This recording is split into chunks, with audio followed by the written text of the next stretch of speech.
Hi friends, welcome to our channel. ఈరోజు recipe వచ్చేసి శనగలతో సలాడ్ చేయబోతున్నానండి. చాలా బాగుంటుంది.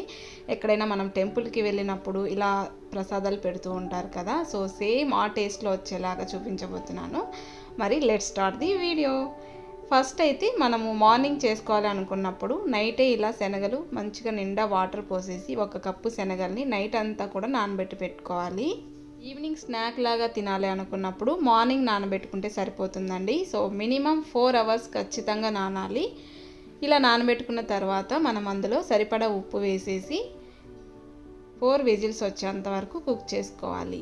నైట్ అంతా నానబెట్టుకుంటే 4 విజిల్స్ అనేది కరెక్ట్గా సరిపోతుందండి. మనకు టైం లేనప్పుడు 4 to 5 అవర్స్ వరకు నానబెట్టి పెడుతూ ఉంటాం కదా, అలాంటి టైంలో 5 to 6 విజిల్స్ పెట్టుకుంటే బాగా ఉడికిపోతాయి అన్నమాట.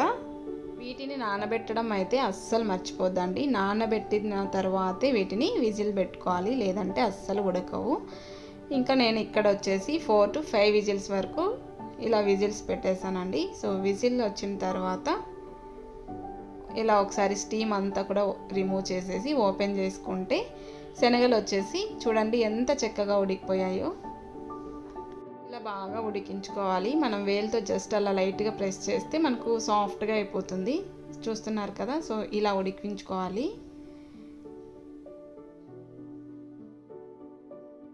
ఇప్పుడు వీటిని లైట్గా పోపు వేసుకుందామండి, చాలా బాగుంటుంది. ఇప్పుడైతే ఒక ఫ్రై ప్యాన్ పెట్టేసుకొని అందులో 1 టేబుల్ స్పూన్ వరకు ఆయిల్ వేసుకోవాలి. ఆయిల్ కానీ బటర్ కానీ ఏదైనా వేసుకోవచ్చు. నేను ఇక్కడ ఆయిలే వేస్తున్నానండి. తర్వాత 1/2 టీ స్పూన్ అంత జీలకర్ర ఆవాలు వేసుకోవాలి. తర్వాత మనం సన్నగా కట్ చేసి పెట్టిన ఉల్లిపాయ, పచ్చిమిర్చి, 1 రెమ్మ కరివేపాకు కూడా వేసుకొని బాగా ఫ్రై చేసుకోవాలి.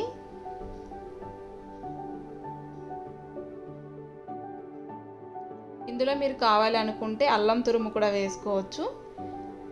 తర్వాత ఇలా సన్నగా తురిమి పెట్టుకున్న క్యారెట్ కూడా వేస్తున్నాను. మనకు నచ్చిన వెజిటేబుల్స్ అన్నీ వేసుకోవచ్చు అండి, చాలా బాగుంటుంది అన్నమాట. మంచిగా వెజిటేబుల్ వేసుకొని సలాడ్ చేసుకుంటే చాలా బాగుంటుంది. నేనైతే క్యారెట్ని ఇలా పొడుగ్గా తురిమి పెట్టుకున్నాను. సో చూడ్డానికి కూడా చాలా బాగుంటుంది, మనకు తింటున్నప్పుడు కూడా చాలా బాగుంటుంది. తర్వాత కొంచెం చిటికెడంతా ఉప్పు కూడా వేసుకోవాలి. తర్వాత సన్నగా కట్ చేసి పెట్టుకున్న కొత్తిమీర కూడా వేసేస్తున్నాను. ఇవన్నీ వేసిన తర్వాత మనం లైట్గా ఫ్రై చేసుకోవాలండి. ఎక్కువ ఫ్రై అవుతే అస్సలు బాగుండదు అనమాట, లైట్గా ఫ్రై చేసుకోవాలి. తర్వాత మనం ఉడికించి పెట్టుకున్న శనగలు కూడా వేసేసుకొని ఈ పోపు శనగలకి బాగా పట్టేలాగా కలుపుకోవాలి. ఇందులో మీ దగ్గర పచ్చి కొబ్బరి ఉంటే పచ్చి కొబ్బరి తురుము కూడా వేసుకోవచ్చు అండి, చాలా బాగుంటుంది. ఇలా పోపు మొత్తం శనగలకి బాగా పట్టే వరకు కలుపుకుంటూనే ఉండాలి. ఇలా బాగా కలిపేసి 2 మినిట్స్ సిమ్లో పెట్టుకొని తర్వాత స్టవ్ ఆఫ్ చేసుకొని ఒక బౌల్లోకి సర్వ్ చేసుకుంటే ఎంతో టేస్టీ అయినటువంటి శనగల సలాడ్ రెడీ అనమాట. చాలా బాగుంటుందండి. సో బ్రేక్ఫాస్ట్గా తీసుకోవచ్చు, ఈవినింగ్ డిన్నర్లోకైనా తీసుకోవచ్చు. ప్రోటీన్ ఎక్కువగా ఉండే ఈ సలాడ్ ప్రతి ఒక్కరికి చాలా నచ్చుతుంది. మా పిల్లలైతే చాలా ఇష్టంగా తింటారు.